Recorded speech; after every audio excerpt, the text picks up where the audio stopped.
ছিঁড়ে হাঁটা শুরু, করণ দিঘি ডাকে জোরে, অন্যায়ের আর কত দূর।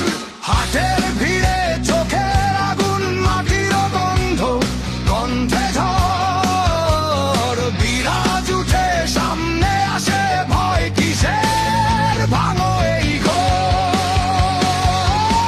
জয় শ্রীরাম উঠে বল করণ দিঘি একসাথে, জয় শ্রীরাম ভাঙবো শিকল, চলবো ন্যায়ের মশালটা, রক্তে লেখা শপথ আমার, ঘামেই গড়বো স্বপ্নের ঘর। জয় শ্রীরাম জিতে যাবে মানুষ।